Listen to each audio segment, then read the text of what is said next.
in a row.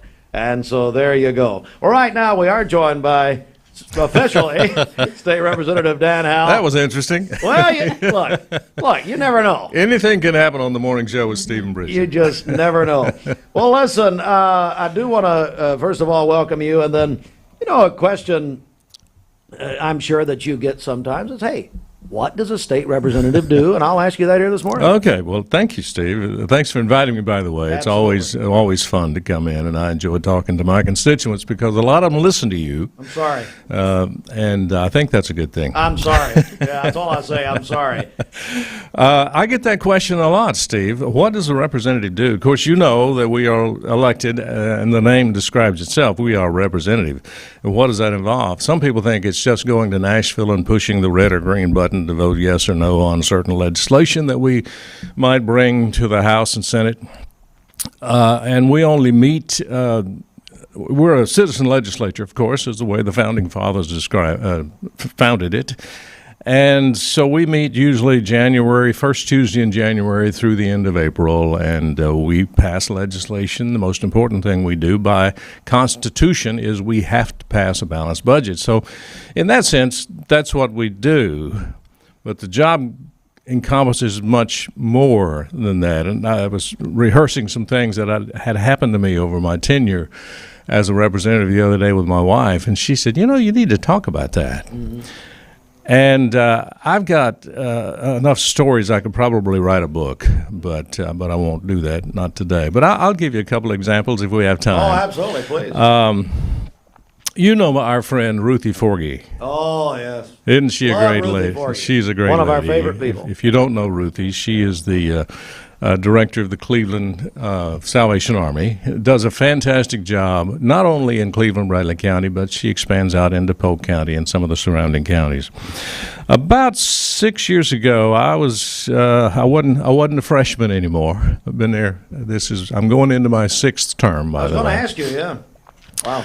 And about 6 years ago, Ruthie called me one morning, and I had known Ruthie for years.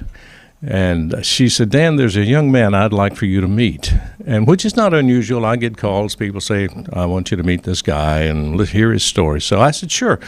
We set up a coffee, and this young man came in and never seen him before in my life. He looked to be about, I think he's in his early 30s now, but at that time he might have been in his late 20s, maybe 30 years old. I won't mention his name, but she said, Dan, I want you to just listen to this young man's story. So I did. And he revealed to me that he was a felon, that when he was 17 years old, he fell in with the wrong crowd, that he had never done any violent crime, but he had gotten in with the wrong crowd. He had smoked marijuana, and to feed his habit, he had stolen some checks and wrote some bad checks, and then he had stolen some other things to sell, and just to feed his habit. And he was arrested, of course. And the interesting part to me was kind of revealed the guy's heart. When he was brought to trial, he asked the judge, he said, please go ahead and send me to prison so I can get straightened out. So he served about 2.5 years in prison. He gets out of prison. Of course, he has a felony on his record and couldn't get a job. And I asked him, we talked about his skill level, what his aptitude was. Come to find out, he had a great aptitude for mechanical engineering, but he couldn't get a job anywhere except just menial work. And by this time, he was in his late 20s, early 30s, and he said, Dan, I can't even support a girlfriend. I can't support a family. He said, I can't buy a house. I can't get a job because of this felony. And with Ruthie as a character witness, I began to get a little more involved with the guy, and we decided that we would, as Ruthie said, nothing ventured, nothing gained. All they can do is say no. So we decided we would petition the state parole board and ask the governor for a pardon. Now, this was a process. It's not just something you do overnight. Had to compile a lot of documents, a lot of letters and characters of reference. So we actually made it to the point of getting on the schedule for the state parole board. And I went with him and testified on his behalf before the parole board. The parole board, thankfully, within about a month, notified him that they had unanimously recommended a full pardon to the governor, to Governor Haslam at that time. And so time rocked on. Those things take a little time. And on the very last day of Governor Bill Haslam's administration, Bill Lee was going to be sworn in the very next day. On the very last day of Bill Haslam's administration, he signed the order of a full pardon for this young man. Wow. It was a red-letter day for him. It changed his life. And that young man now, well, let me tell you a little bit more. So after that, the felony's gone. Full pardon. He goes to school, graduates summa cum laude. He is now working for NASA in Huntsville, Alabama. Wow. Has a beautiful wife. I've met his wife. Beautiful wife, living his best life right now because, his representative, and I'm not saying I'm the only one that does this. I'm saying this is what representatives do. Our job is to represent the people of our district, and sometimes they have different issues. It could be an insurance problem. I had a situation just recently in another county that I represent.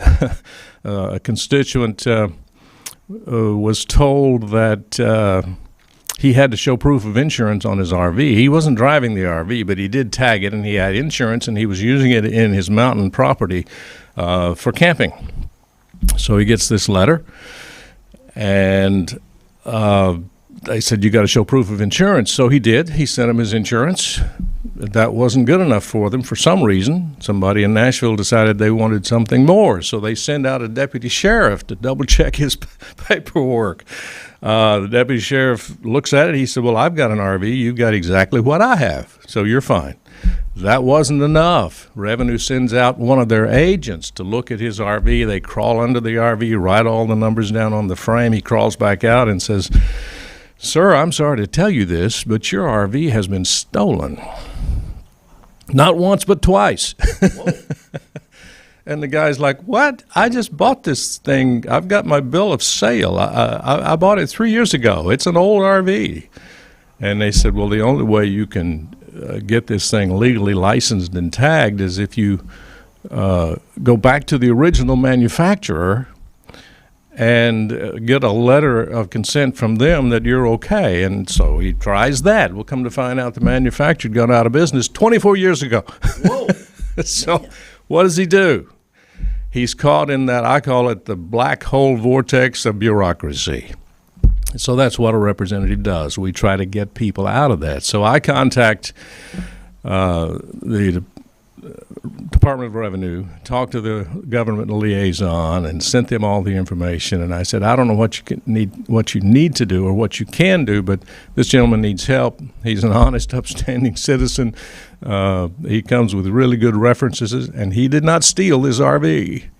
So over a period of time, it took about 2 weeks, I get a call from the Department of Revenue that said, well, what we have decided to do is issue him a new title with a new VIN number, and he's good to go. That's kind of what people do. We're joined by Representative Dan Howell, and you are running for re-election. I am running again. And why? Why do you want to keep doing it? People ask me that, and I told someone the other day, well, I feel like kind of God put me in a mission field because you get to help people. It's not going to Nashville and serving in the same hall where David Crockett or President Polk or Andrew Jackson served, in the same room where I serve. But it's being able to get up in the morning and know that day may present you an opportunity to help somebody, just like the two that I just described. And I'm not the only representative that does those things. That's what representatives do, is represent the needs and the problems of their constituents. So that's why I'm running. Dan Howell, how can people get more information about your campaign? Well, I have a website, dan4tn.com. And I have a Facebook page. Just look up Representative Dan Howell on Facebook, and there I am. All right. Thank you, sir. We Thank you. appreciate it. Representative